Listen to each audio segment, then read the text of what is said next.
자, 세 번째 세션인 2장의 마지막 세션인데 여기서는 유성생식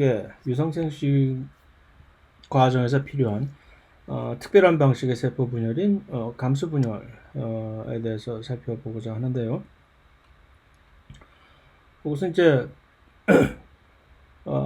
생식 과정에서 특별히 유성생식의 특별한 점은 배우체라고 하는 세포를 통해서 유성생식에 관여하는 특별 전담, 유성생식만을 전담한 특별한 세포죠. 이 배우체는 다른 일반적인 체세포인 소모렉스 세포와 다른 점은 배우체는 이것이 반수체라는 얘기죠.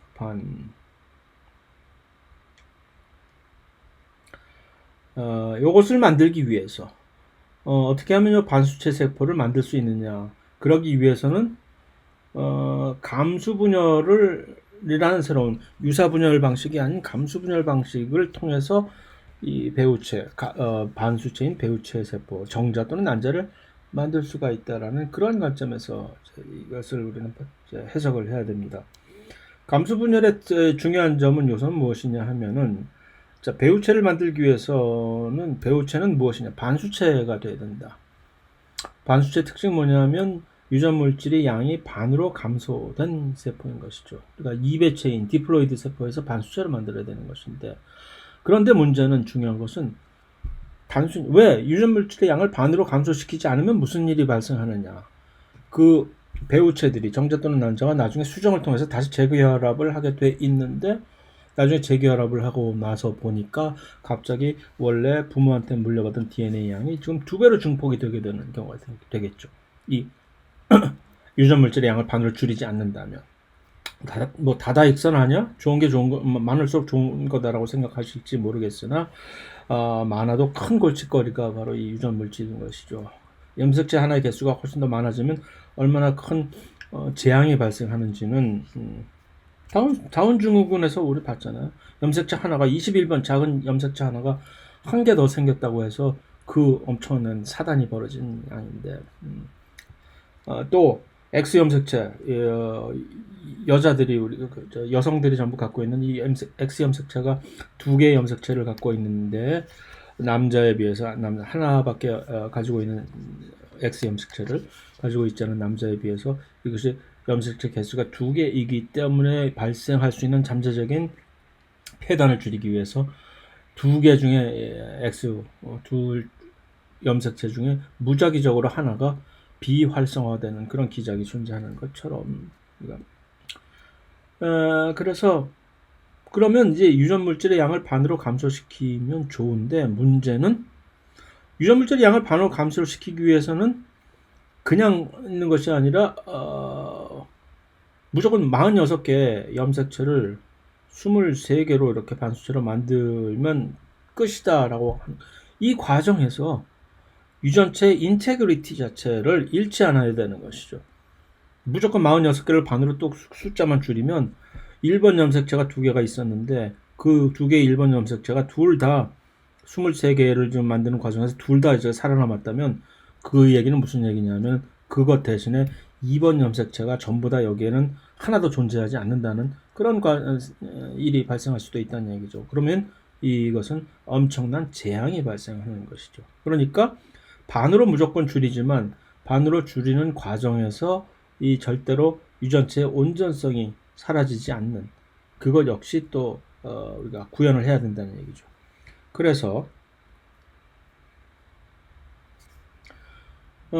그것을 구현하기 위해서는 우리는 어떠한 방식으로 이제 이것을 수행을 하냐면은 이 분열 자체를 한 번만 분열을 하는 것이 아니라 2번을 분열을 하게 되는 겁니다. 그래서 얘가 왜 이러지? 갑자기 또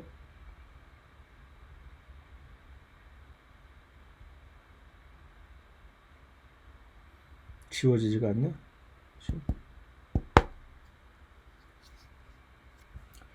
그래서 한 차례 간기라고 하는 것을 가지면서 2차례의 분열, 다시 말하면 원래 유사 분열 경우에서는 세포가 2번을 분열을 하면은 간기도 2번이 있어야 되는, DNA 복제가 2번이 이루어져야 되는데, 이런 방식으로 한다면 두 번을 분열하면서 간기를 한 번만 가지게 된다면 어떻게 되냐면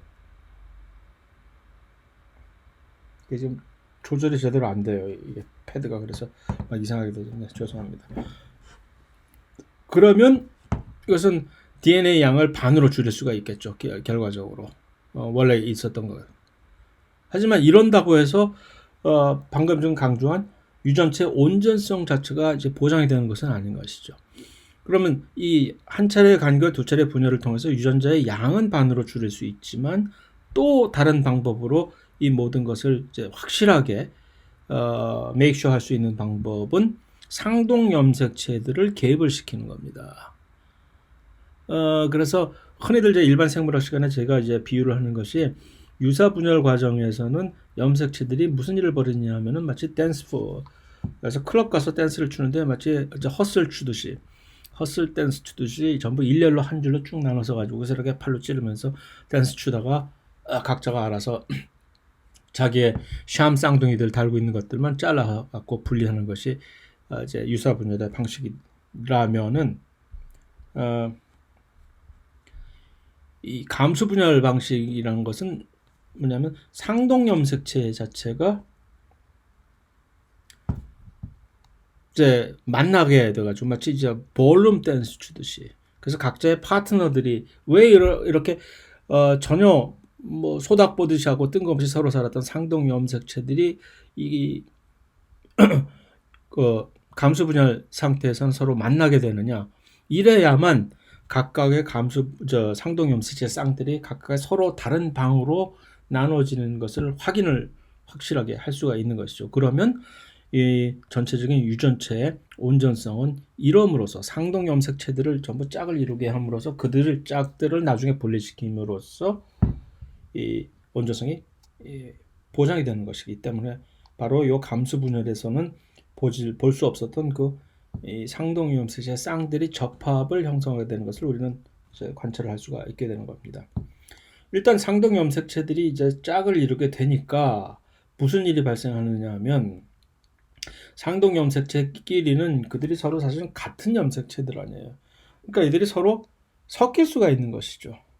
그런데 물론 상동 염색체들은 구조적으로 같지만 각각의 세밀한 어떤 특정 유전자 위에서 그들의 대립 유전자들의 상태는 다를 수가 있는 것이기 때문에, 왜냐하면 각각의 상동 염색체의 근원은 완전히 서로 관계가 전혀 없었던 두 개의 개인들, 엄마 아빠, 태어날 때부터 전혀 유전적으로 관련이 없었던 엄마 아빠가 하나씩 공여를 해서 생기게 된 상동 염색체들이기 때문에 이들의 유전자 DNA, 각각 그 지역의 DNA 염기 서열이 같으리라는 보장이 없는 것이니까.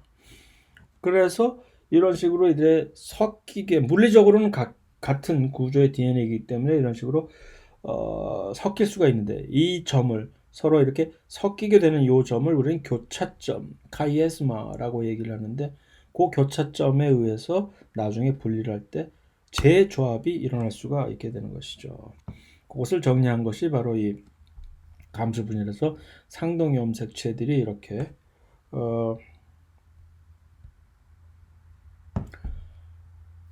있다가 접합이라는 것으로 이렇게 교차점들이 생겨서 이 교차점을 중심으로 나중에 요 상동 염색체들이 분리를 하는 과정에서 잠깐 이런 식으로 분리가 되면 이들이 서로 이제 원래 가지고 있었던 DNA 부분들이 서로 섞이게 되는 요것을 우리는 유전자의 재조합, 리카미네이션이라고 얘기를 한다는 얘기입니다. 그래서 그랬을 때 요 접합을 이루는 요 시냅시스가 접합인데 이제 나중에 신경생물학에서 저쪽에 뒤에 시냅스라고 하는 것과 이제 이름이 용어가 조금 비슷하긴 한데, 시냅스는 여기서 E가 들어가는 것이, 여기는 시냅시스는 IS로 이제 끝나는데, 그 이루는 요 상동 염색체들의 요 형태를 우리는 이가 염색체 또는 각각의 염색 분체를 관점에서 봤을 때는 4분 염색체라고 하는 요 용어가 여기서 발생한다는 점입니다. 그래서 교차점이라고 하는 것은 영어로 카이에스마 또는 복수가 카이에스마타라고 부르는 것이고, 그래서 이 두 번을 분리를 하는 과정에서 첫 번째 분리는 요 유사 분열 과정에서는 전혀 볼 수 없었던 형태의 상동 염색체들이 분리를 하게 되는 것입니다. 그래서 바로 여기서 이 상동 염색체들이 이렇게 있을 때 각각의 상동 염색체들의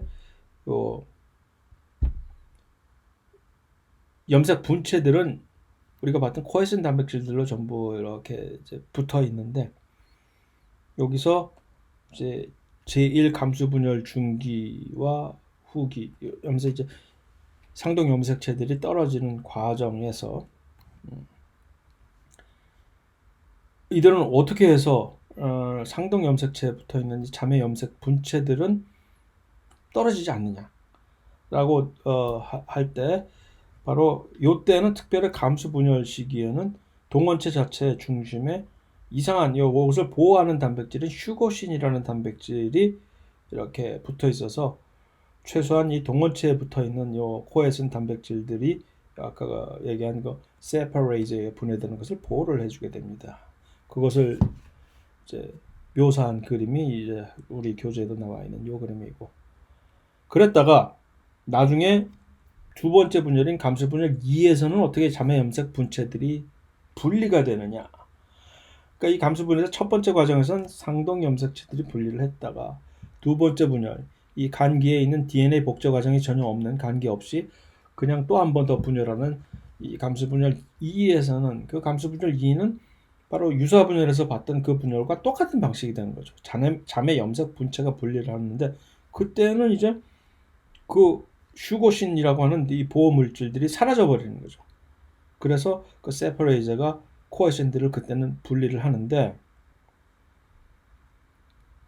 그것이 사라지는 이유는 이 방추사들이 동원체에 붙어 있는, 방추사 부착점에 붙어 있는 동원체들이 이들을 막 잡아당기면 그 텐션에 의해서 코에신들이 밖으로 떨어져 나가 버리게 돼서 더 이상 보호막이 없이 코에신들이 세퍼레이저에서 분해가 된다는 그런 것입니다. 그래서 방금 얘기했듯이 이들은 이제 자매 염색체가 감수 분열 2에서 분리를 하고 곧바로 그들은 이제 수정에 의해서 다시 2배체가 복원이 되는 것이 바로 이 감수 분열의 특징이 된다고 얘기를 할 수가 있습니다. 그러면 왜 우리는 이 유성 생식에서는 바로 이런 식으로 감수 분열을 통해서 이렇게 이들의 이점 뭐냐, 배우체들을 생성하는 이유가, 그러면 이때 유전적 변이가 생기기 때문에 종족 자체의 유전체가 훨씬 더 환경의 변화에서 살아남을 확률이 높아진다는 것을 우리가 확인할 수가 있는데, 그리고 유전적 변이는 이 감수 분열 과정에서 딱 저 세 가지 다른 그런 요소에서 이것이 유도가 될 수가 있는데, 첫 번째는 감수 분열 1에서 교차, 아까 봤었던 그 카이즈마를 통한 그 서로 간의 상동 염색체들 간의 교차에 의해서 재조합이 일어날 수가 있고, 두 번째는 그런 교차 하나도 일어나지 않았었다 하더라도 사실은 상동 염색체들이 이제 감수 분열 1에서 각각의 서로 다른 딸 세포로 분리를 할 때 이들이 무작위로 분리가 될 수가, 염색체가 하나만 있는 것이 아니라 사람의 경우 23개의 염색체가 있듯이 그들의 염색체들이 서로 이제 배열을 할 때 그들의 배열 순서가 무작위로 되기 때문에 거기서 경우의 수가 새롭게 생긴다는 얘기죠. 그 다음에 마지막으로 그렇게 해서 발생이 된 그 생식 세포들이 나중에 수정을 통해서 골라질 때 각각의 유전적으로 조합이 다른 그 생식 세포들이 무작위로 뽑혀가지고서 수정이 되는 세 번째. 그래서 상동 염색체들이 그렇게 나중에 이제 감수 분열 1에서 분리를 할 때 어떻게 무작위로 분리가 되는 것을 이제 그림으로 이제 여기서 보여드린 것인데, 요 그림이 이제 상동 염색체 쌍의 수가 예를 들어서 염색체 수가 요즘 상동 염색체 쌍의 수가 요즘 2개 여기 있잖아요. 이랬을 때 몇 가지의 경우가 생기느냐, 이 그림에서 확인을 할 수가 있듯이 4가지 종류의 서로 다른 배열이 생길 수가 있다는 얘기죠. 그래서 이 일반적으로 그것을 이제 공식화시키게 되면은 이것이 2의 n승으로 좀 잘못됐는데, 여기서 n이 이제 상동염색체의 쌍의 수로 해서 상동염색체의 개수가 2개면은 전체적으로 그런 식으로 이 상동염색체의 무작위 분리가 몇 가지 경우의 수가 나오느냐, 4가지 수가 나오고, 만약 상동염색체의 개수가 3개면은 2의 3승으로서 8개의 경우에 서로 다른 그런 배열의 이제 감수분열 1 이후로 그런 이제 세포들이 상동염색체 배열이 조합이 생길 수가 있다는 얘기죠. 이것을 확대시켜 본다면은 사람의 경우 23개의 상동염색체 개수가 있기 때문에 2의 23승계의 엄청난 개수의 서로 다른 경우의 수가 생길 수가 있다는, 요거 하나만 가지고도 얼마든지 이게 감수분열 과정에서 엄청난 다양한 종류의 유전적 재조합이 일어날 수가, 그래서 굳이 우리가 감수분열 때 유전자의 재조합이 일어나는 것은 이 교차에 의해서 이렇게 나게 돼요. 물론 교차도 엄청나게 광범위하게 일어나고 그에 의해서 재조합이 일어나긴 하지만 그것이 혹시 하나도 없었다 하더라도 이만큼의 많은 유전적 다양성이 감수분열을 통해서 발생이 된다는 얘기입니다.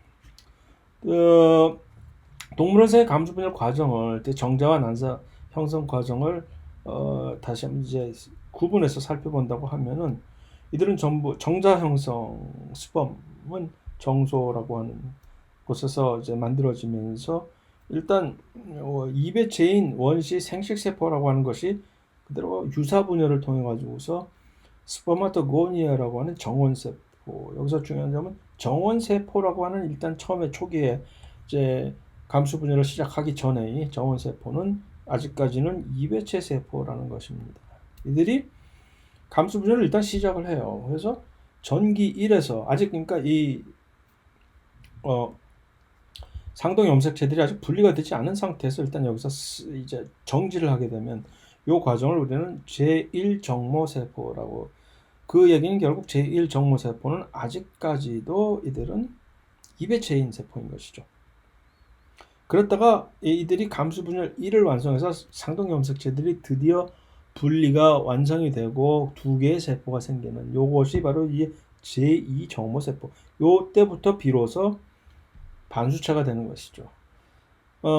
아까 얼핏 이제 까먹고 갔는데, 이 감수분열 과정에서, 그러니까 감수분열 과정에서 원래 이배체였던 세포가 감수분열 1과 감수분열 2를 거치는 과정에서 어느 순간에 이들이 반수체로 변하게 되느냐.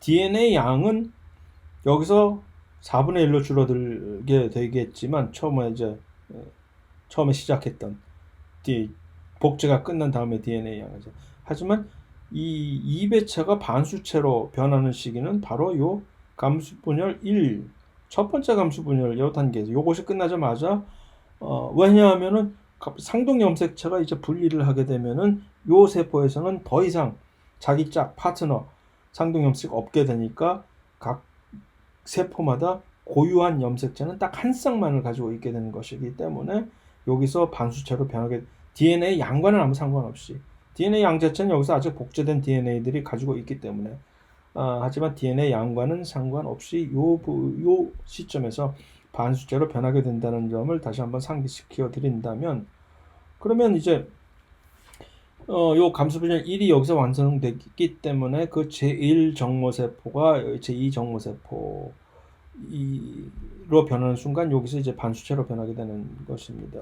그 다음에 그러면 그 제2정모세포가 마지막 두 번째 단계인 감수분열 2를 완수를 해요. 끝내버리면 그제서야 스포마티드라고 하는 정세포로 변하고, 그러면 결국 이것은 그냥 그대로 다시 반수체인 것이고, 이들이 나중에 훨씬 더 발생 과정의 분화 과정을 통해서 완전히 머추어된 정자로 변하는 것입니다. 이것이. 그래서 그것에 대한 설명이 이제 여러분들의 교과서에도 이렇게 나와 있는 것이고, 다시 말하면 제1정모세포까지는 이것이 감수분열을 시작을 하긴 했지만 아직까지는 이배체 세포라는 것을 이제 기억을 하시면 되는 것이고, 난자 형성도 비슷하게 난자의 형성이 발생하는 요 특별한 조직이 이 난소라고 하는 기관에서 발견될 수가 있고, 난원세포라고 하는 똑같이 같은 종류의 처음에 감수 분열을 시작을 하게 되는 요 오고니아라고 하는 이배체 세포가 감수 분열을 시작을 해서 전기 1에서 멈추게 되면은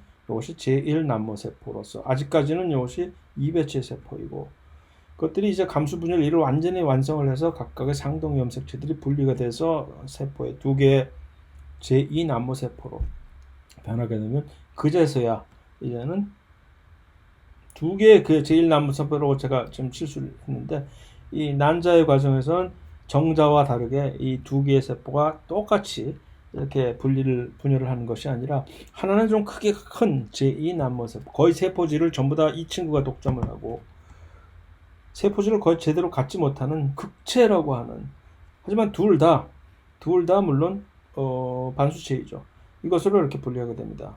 그래서 이제 제1극체는 또 한 번 분열을 하는 경우도 있긴 하지만 퇴화가 되는 경우도 있고, 그래서 실제적으로 중요한 이제 주목을 받게 되는 경우는 이 제2난모세포만이 실제적으로 나중에 계속 감수 분열 2를 한번 이제 완전히 감수 분열 2까지 완수를 하게 되면 그 제2난모세포로부터 이제 난자가, 똑같은 반수체가 나오는 것이고, 하나의 난자가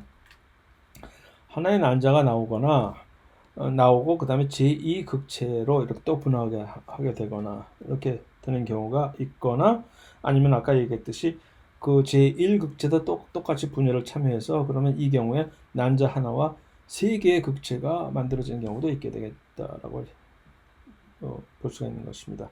그래서 그것에 대한 설명이 여기서 이제 정리가 되어 있습니다. 그것을 이제 시점으로, 원래 사람의 발생 시점으로 보게 된다면 사실은 출생을 해서 사춘기 때 될 때까지 남자와 여자는 이런 식으로 이제, 원래 이 제1난모세포가 분열을 시작을 하는 것은, 여자는 사실은 출생하기 전에 어머니의 태아에서 이미 이것을 시작을 하게 됩니다. 그래서 몇 개 이미 만들어진 정해진 제한된 개수의 제1난모세포들이 사춘기 때까지 잠복을 하고 있다가, 사춘기 이후에 그 제1감수 분열을 시작을 하기 시작해서 제2난모세포가 이렇게 하나씩 이렇게 만들어지는 것이고, 남자의 경우는 이것이 시기적으로 이렇게 조금 다른 점을 가지고 있고 라는 점을 상기시켜서 정리를 해도 됩니다.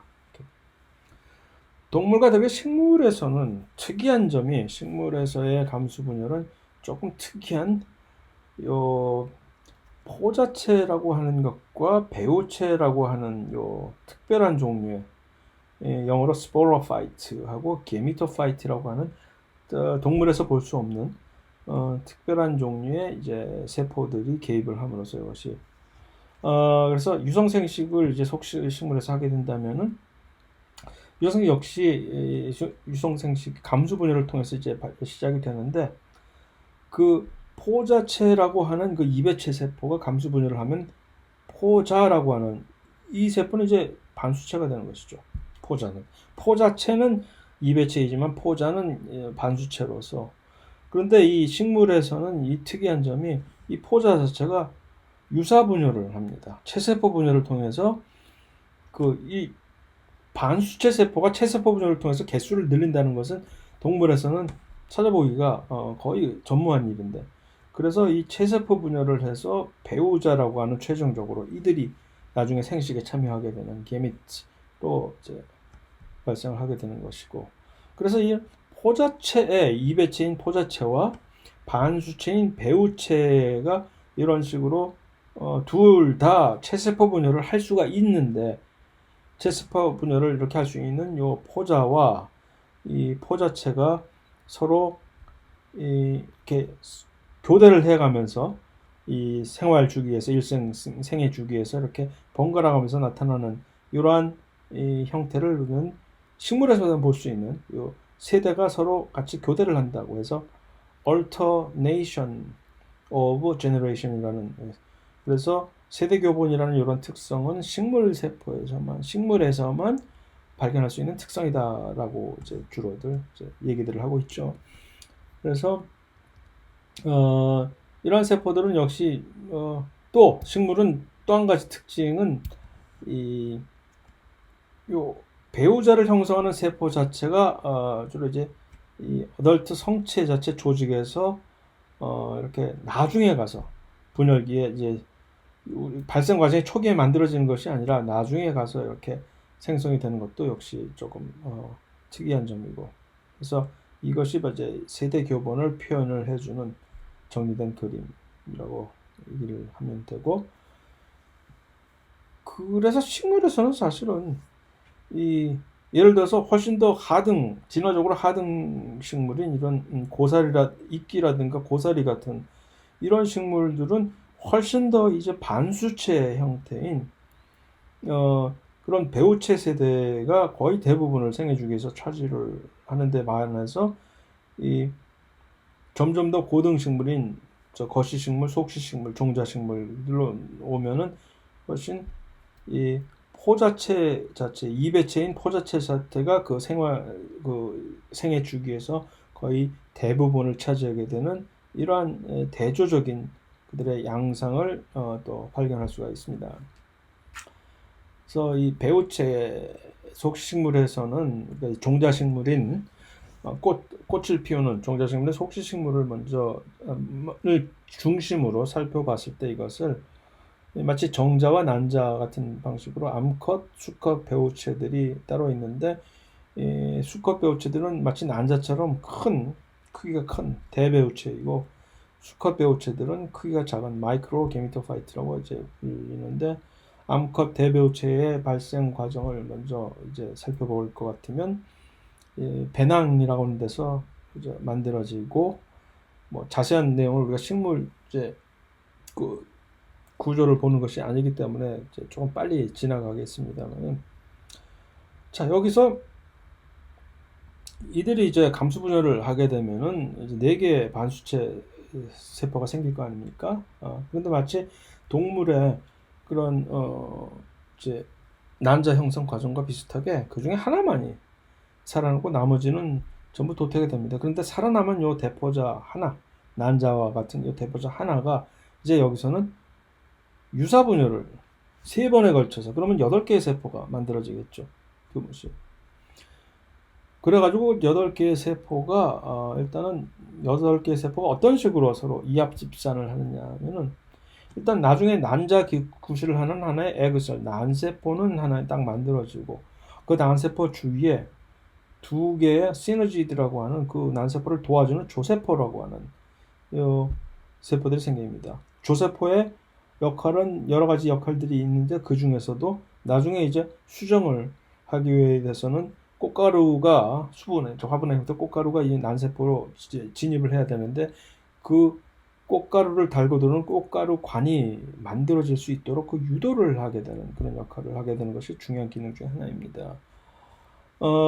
그래서 그것이 이제 3개의 세포이고, 그 반대편에 위쪽을 보통 위쪽에 있는 그림으로 표시는 그 반대편에는 또 다른 3개의 세포는 엔티파드, 반족세포, 파드가 다리라는 뜻입니다. 반족세포로 만들어지는데, 이들의 역할은 뭐 그다지 그렇게 두드러진 중요한 역할이 있지 않고, 나중에 이제 종자가 만들어지는 과정에서 여러 가지 다른 역할을 좀 하기는 하나, 결과적으로 나중에 다 퇴화돼서 없어져 버리고 마는 겁니다. 그러면 아까 얘기했듯이 8개 만들어진 그 세포, 유사분열을 통해서 만들어진 그 8개의 반수체 세포 중에서 6개가 지금 이런 식으로 운명이 결정되면 나머지 2개의 세포가 남았죠. 그런데 그 2개의 세포는 희한하게도 거기에 하나의 융합이 돼가지고서 하나의 중심세포로, 2개의 세포가 아니라 하나의 중심세포로서 핵을 2개를 가지고 있는, 그러니까 이 세포는 웃긴 게 각각 하나하나의 핵은 반수체 핵인데, 그 반수체 핵을 2개를 가지고 있는 그런 극핵 세포가 되어버리는 겁니다.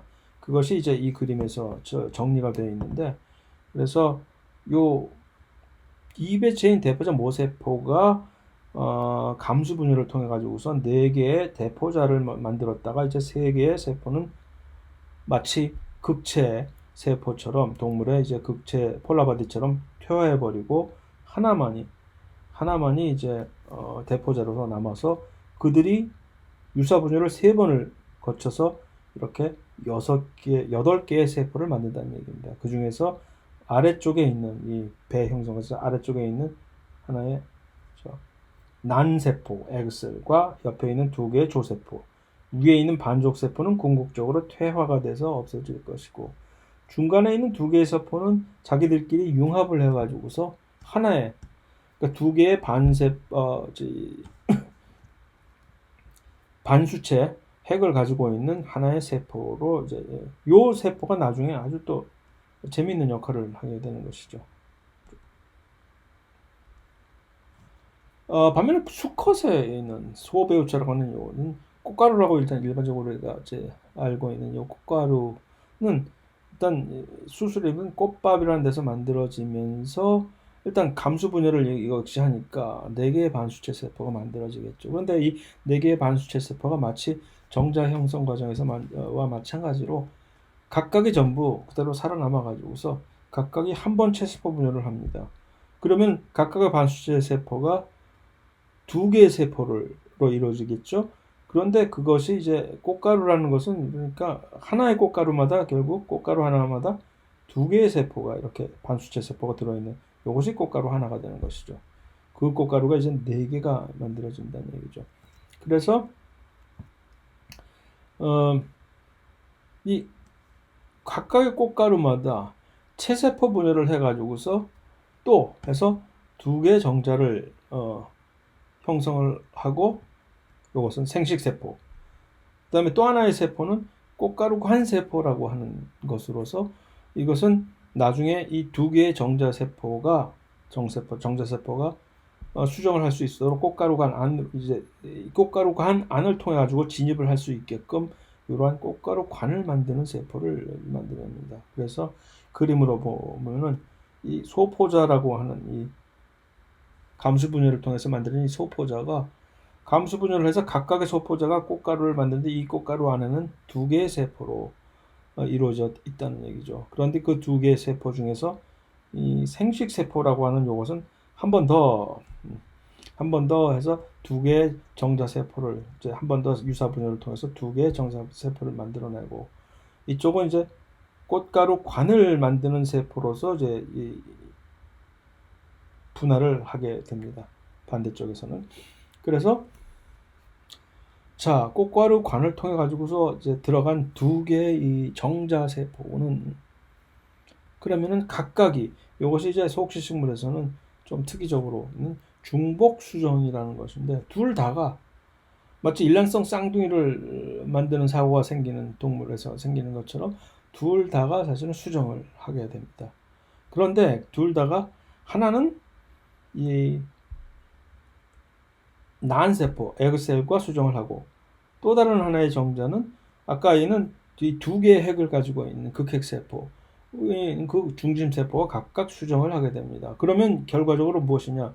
난세포와 수정을 하게 된 이 결과로 이배체로 복원을 하면서 이들이 이제 나중에 배로 발달을 하게 되는 수정체가 되는 것이고, 이들이 제대로는 새로운 식물 애기가 되는 것입니다. 그럼 아까 그 중심에 있는 중심세포와 중심세포는 핵을 2개를 가지고 있었잖아요. 그러니까 무슨 얘기냐면 중심세포는 3배체 핵이 되어버리는 거죠. 희한한 3N이 2개의 핵을 가지고 있었던 일종의 2배체인 그 중심세포와 반수체인 또 하나의 정자가 융합을 하게 되니까 이 3배체가 되어버린, 이 3배체가 뭐냐 하면은 우리가 보통 이런 우리가 쌀의 영양분은 사실 이 엔도스펌에 들어있는 녹말들이거든요. 그러니까 이제 주로 이제 속시식물들의 영양분을 공급을 해주는 요 부분은 이제 배젖이라고 하는데, 요것으로 분화가 되는 것이죠. 예. 그것이 이 중복수정에 관한 이제 글입니다. 이것이. 그래서 꽃가루관을 만드는 세포를 통해서 2개의 정자세포가 들어와서 이들이 하나는 난세포와 또 하나는 중심세포가 이렇게 수정을 하게 되면 각각의 운명이 달라지는 그런 것이죠. 그러고 나서 열매는 이제 배젖, 주피 및 심피. 주피는 그 껍데기, 그 배 위에 있는 껍데기 조직이고, 심피는 그 바깥쪽을 둘러싸는 전체적인 암술, 우리가 흔히 얘기하는 그 암술이라고 하는 부분들, 이들이 전부 각각 발생을 하면서 각각이 이렇게 열매를 맞는데 특별한 따로 이제 발생학적인 운명을 결정을 한다는 그런 얘기입니다. 그래서 이것이 이제 혹시식물의 생식 과정을 뭐 동물과 비교해서 살펴보는 그런 관점에서 정리를 한 것이고, 자 마지막으로 이 챕터 말미에 있는 연습 문제를 몇 개를 한번 살펴보고 끝낼까 합니다. 첫 번째 이제 32번 문제를 한번 볼까요? 정상적인 말의 체세포는 64개의 염색체. 이게 당나귀는 63개의 염색체를 63개든가 아니지 31 62개의 염색체를 가지고 있고, 그래서 이게 서로 나중에 만약에 혹시 둘이 교배를 하게 되면 문제가 생긴다는 얘기인데, 여기서는 그것을 묻는 것이 아니라, 그래서 그랬을 때 이 다음 유형의 말의 세포는 몇 개의 염색체가 DNA 분자를 여기서 DNA 분자라는 것은 무슨 얘기를 하는 것일까라고 또 왜 이러나 얘가 라고 했을 때, 아마도 문제에서 DNA 분자 수라는 것은 이제 C value를 얘기하는 거죠. DNA 양을. 그러니까 우리가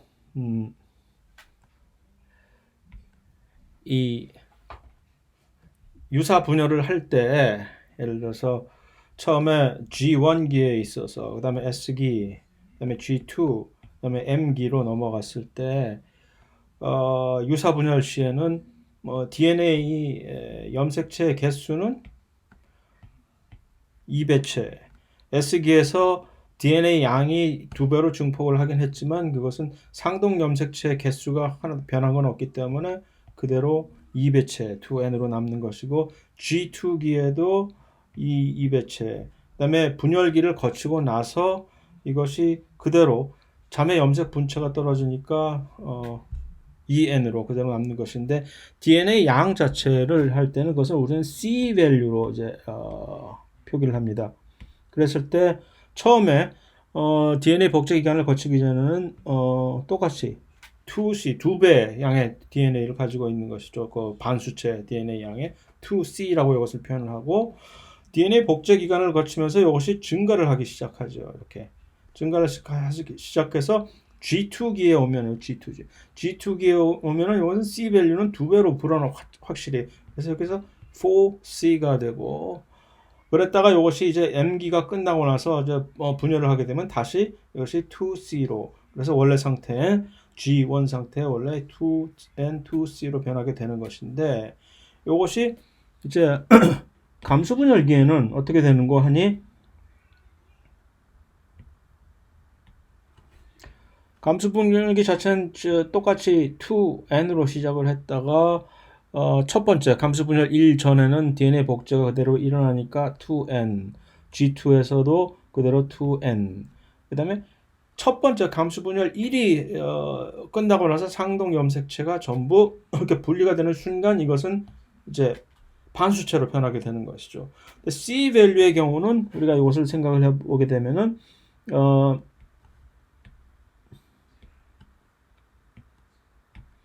똑같이 2C에서 이 DNA 복제 과정을 거쳐서 4C로 변했다가 이것이 다시 이제 상동 염색체가 분리를 하면서 이것이 2C로 변하게 N2C로 변하게 되고, 나중에 이것이 한 번 더 감수 분열 2로 변했을 때, 그래서 하나의 각각의 정자 또는 난자가 생겼을 때는 이것이 그대로 상동 염색체의 개수는 그대로 똑같이 반수체 넘버이고 DNA 양 자체가 C로 이렇게 변하게 되는 것이죠. 그래서 이것이 다시 두 개 각각의 수정을 통해서 정자와 난자가 합쳐지게 되면 나중에 2N과 2C를 회복을 하게 되는 그런 상태가 될 것인데, 그런 것을 염두에 둔다면은 우리가 이것은 이렇게 생각을 할 수가 있겠죠.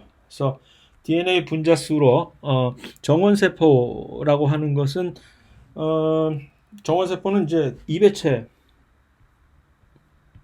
세포이기 때문에 아직 염색체 수는 2n이 될 것이고, 그래서 64개의 염색체 개수를 그대로 가지고 있을 것이고, 그 다음에 DNA 분자 수는 이것이 요 정원 세포가 지금 G1기에 있느냐 G2기에 있느냐에 따라서 달라지겠죠. 그래서 저 책의 정답은 이것을 G1기에 있는 아직 염색체 복제가 이루어지지 않은 G1기로 가정을 하고서 그대로 이제 이배체 세포로서 복제가 이루어지지 않았으니까 그대로 똑같이 똑같은 양의 DNA 개수를 그대로 64라고 똑같이 써도 무방하겠죠. 네. 이렇게 될 것이고, 이 제1극체라고 하는 것은 이제 무엇에 의해서 생겨난 것이냐 하면은, 지금 제1극체는 제1 남모세포가 만들어지는 과정에서 이제 이것을 이제 우리가 살펴보면은 다시 비교를 하면 될 수가 있는데, 잠깐만요. 다시 한번 이것을 정리를 해 봅시다.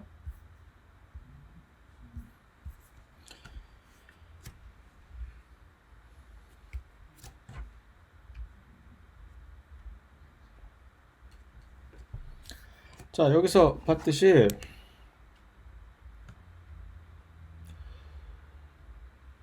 난원세포라는 이배체가 이제 감수분열 1전기로 들어가서 아직 끝나지 않았을 땐 제1난모세포, 이것이 감수분열 1을 완전히 끝냈을 때는 제2난모세포 반수체로 이제 변하면서 제1극체로 만들어지니까 제1극체 자체는 반수체 세포가 되는 것이죠. 그러고 나서 이것이 감수분열 2를 완전히 끝마치고 나면 이제 난자와 반수체고 제2극체 역시 난자인 것이 그렇게 되는 것인데, 그렇게 본다면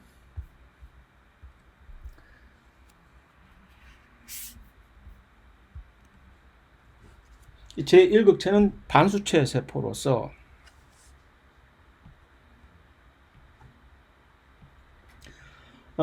염색체 개수는 반수체이니까 이제는 64개가 아니라 32개의 염색체 개수를 가지게 될 것이며, 그럼 DNA 분자수로 가지게 됐다면, 그런데 이제 제1극체는 아직 자매 염색 DNA 복제는 한번 좀 제1감수분열 이전에 한번 일어났던 것이고, 그것이 자매 염색 분체가 아직 분리가 되지 않은 상태에 있기 때문에 이것은 2C 밸류의 DNA 양을 가지고 있으니까 32개보다는 더 2배가 되는 64라고 일단 숫자를 이렇게 DNA 분자수로 따지면 이렇게 얘기할 수가 있겠죠. 그렇죠?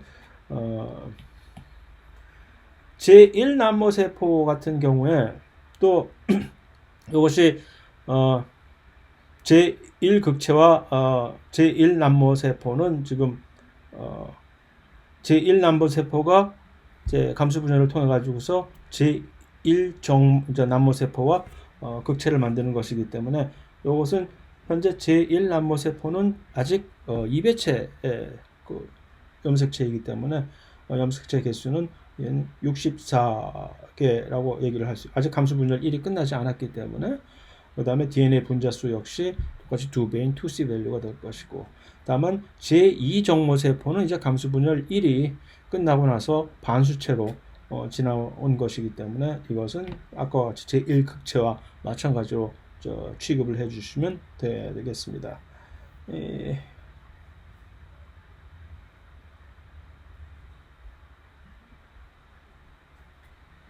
제1극체는 지금 떴고, 제1정모세포 같은 경우 이것은 지금 아까 제1남모세포와 똑같이 염색체 개수는 2배체. 이거지 지금 문제가 달라졌네요. 미안합니다. 33번 문제를 한번 봅시다.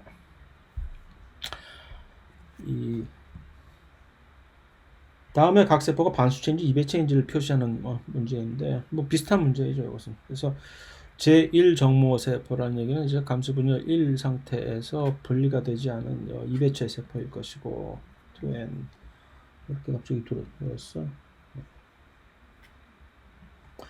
소포 자체라고 하는 얘기는 지금 이 소포 자체에서 이것이 감수분열을 통해 가지고 소포체를 만들어내는 아직은 2배체인 그런 세포입니다. 식물 세포에서 제1극체라고 하는 것은 이미 반수체 세포이고, 난원 세포라고 하는 것은 이제 제1난모 세포를 만들기 전에 아직 이배체인 그런 세포일 것이고, 정세포는 나중에 이제 정자로 분화되기 직전에 모든 감수 분열이 완전히 다 끝나서 제 감수 분열 2까지도 완수를 한 반수체 세포일 것이고, 대포자라고 하는 것은 이미 그 감수 분열이 끝난 다음에 이제 식물의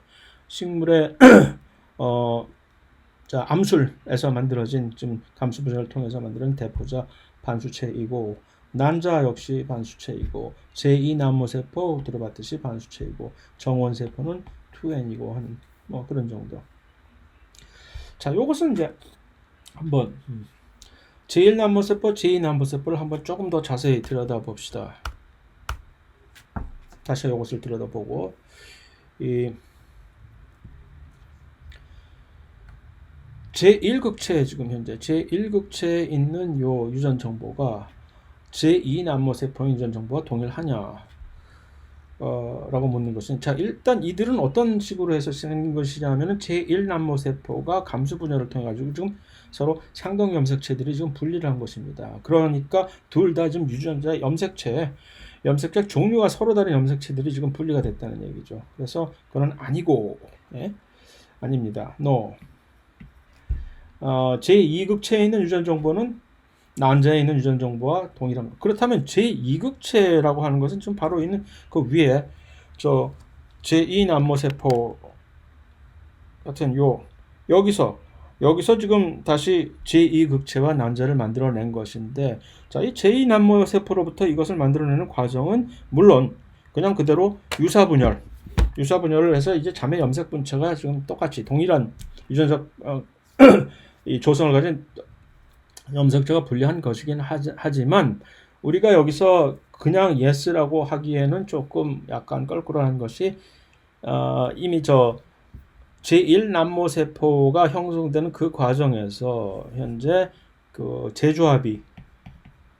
교차에 의한 재조합이 아마 발생을 했을 것이기 때문에 이것을 동일한 세포로, 유전적 조성이 동일한 세포로 보기가 힘들다라고 얘기를 할 수가 있겠죠. 35번은 이 벌은 조금 이제 자손을 만들어냈는데 조금 희한한 형태로 만들어냈는데, 이제 벌이 이제 여왕벌이 여기 지금 전형적인 여왕벌의 형태 모습이 있고, 일벌은 전부 암컷입니다. 반면에 수펄들은 전부 드론이라고 하는데, 이들이 어떤 식의 이제 서로 다르냐 하면은 이렇게 되거든요. 그래서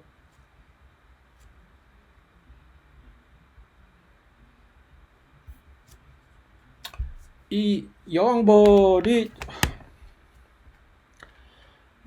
정상적으로 이제 2배체인데, 여왕벌이 이제 수정을 하게 되면, 생식을 하게 되면 이제 수펄인 드론, 그런데 드론은 어떻게 만들어지냐 하면은 여왕벌이 자기의 이제 난자가 수정이 되지 않은 난자가 혼자 스스로 이렇게 이제 거기서 체세포 분열을 통해 가지고서 일종의, 그래서 이 반수체인 이런 벌이 생겨나게 되면 이들은 전부 수펄 드론이 되어버리는 겁니다. 근데 그 중에서 일부 드론은 이제 간택이 되어 가지고서 여왕벌과 교미를 할 수 있는 기회를 누리게 돼서, 이렇게 되면은 이배체와 반수체의 두 곤충이 서로 생식을 해서 이렇게 할 때, 이들은 이제 여왕벌이 이제 난자는 반수체니까 서로 반수체끼리는 정상적인 그런 수정을 통해 가지고서 이배체인 일벌들이, 근데 이들은 전부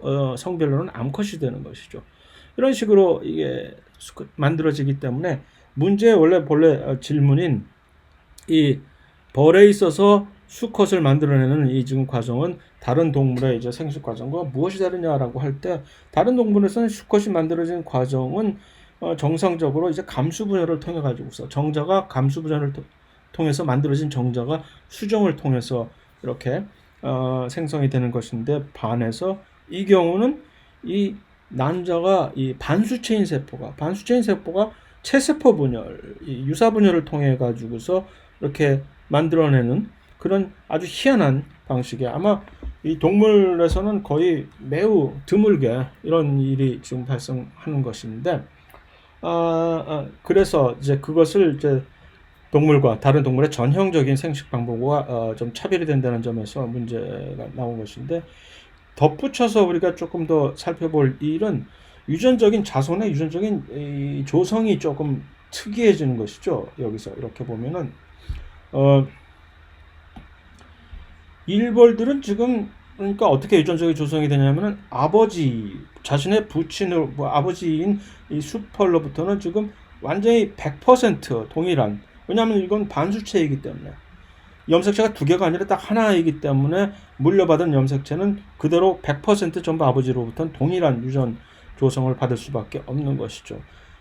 이 차이가 생길 수 있는 것은 이배체인 어머니 여왕벌로부터 우리가 이것을 물려받았을 때 둘 중에 어떤 염색체를 좀 상동 염색체 둘 중에 어떤 것을 물려받느냐에 따라서 이들의 유전적 조성이 서로 달라질 수가 있다는 얘기니까, 반 중에서 50%와 그 나머지 50% 중에 반은 25%, 그래서 75%의 사실은 유전적인 자기 자매들끼리는 모든 일벌들은 75%가 전부 유전적으로 동일하다는 얘기입니다. 이 유전 조성은 그 각각의 이 개인이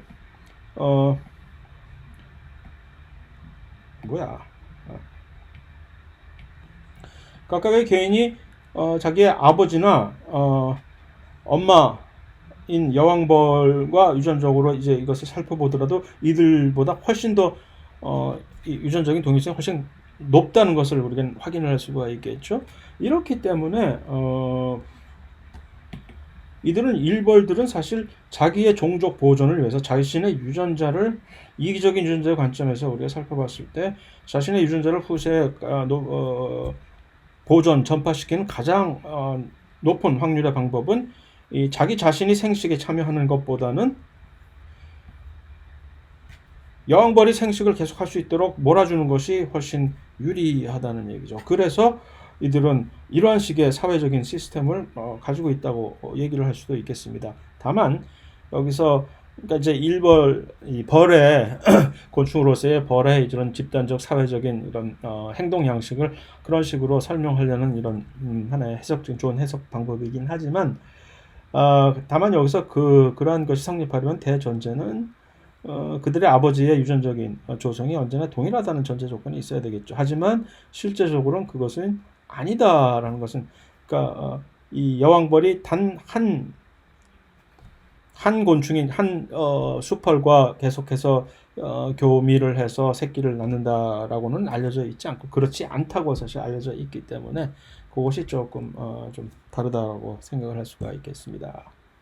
자, 마지막으로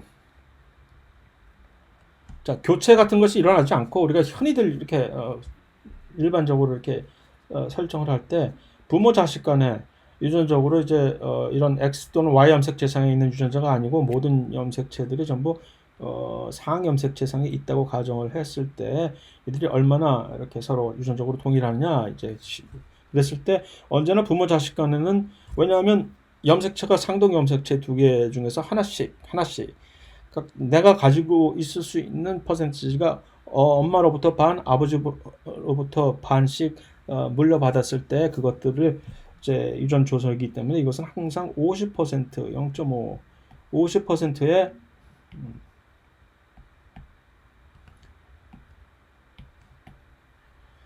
유전적인 동일성이 있다고 우리가 확인할 수가 있겠죠. 그러니까 아버지와 자식, 엄마와 자식 간에는 언제나 항상 이런 식으로 50%의 유전적인 동질성이, 그거 역시 똑같은 논리로 이 형제 자매들끼리에는 이 0.5, 50%의 유전적인 동일성이 있다는 것입니다. 그것이 이제 이 배가 다른 형제 자매 간에는, 왜냐면 한쪽의 유전적인 부모 양쪽에 그 둘 중에 하나가 완전 유전적인 동일성이 없어지기 때문에 이것은 반으로 줄어서 이제 25%의 유전적인 동일성이 있겠죠. 같은 맥락으로 삼촌하고 이제 이 조카 간의 방식은 일단 삼촌이라는 얘기는 아버지와 나의 아버지하고는 50%의 이런 유전적인 동일성이 있는데 내가 그리고 그 다음에 내가 아버지하고 또 역시 50%의 유전적인 동일성이 있는 이것을 이제 중복을 해서 곱해줘야 되기 때문에 그래서 이것은 25%의 유전적인 동일성이 있는 것이고 할아버지와 손주의 관계도 마찬가지입니다. 할아버지 아버지를 낳았을 때 이렇게 했을 때 내가 이제 이건 어머니인데 어쨌든 어, 나와 아버지와의 관계는 0.5이고 할아버지와 아버지의 이제 유전적 동일성도 0.5이기 때문에 이것이 곱해져서 25%의 유전적인 동일성이 있다고 이렇게 확인을 해주면 되는 것이겠죠. 자, 뭐 몇 개 문제를 그냥 뭐 그다지 어렵지 않은 문제들을 그냥 복습 삼아서 살펴봤는데 그래서 여기까지를 해서 이제 2장의 내용을 마치고 다음 주에는 이제 3장 빨리 진도를 해서 진도가 좀 한 주가 지금 늦어졌기 때문에 여러 가지 기술적인 문제 때문에 이것을 준비하는데 시간이 지금 현재 걸리고 있어서 빨리 이것을 좀 한 주분을 좀 더 빨리 따라잡는 방식으로 해서 올려놓도록 하겠습니다. 자, 나머지 남은 한 주 동안 잘 보내시기 바랍니다.